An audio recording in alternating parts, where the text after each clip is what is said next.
माणिक चौकात मग बाई चुन्याच्या रानात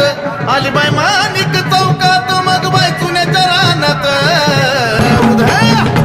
उचला मानाचं गखडन चालली पुढं पुढं उचला चुन्याचं गखडन चालली पुढं पुढं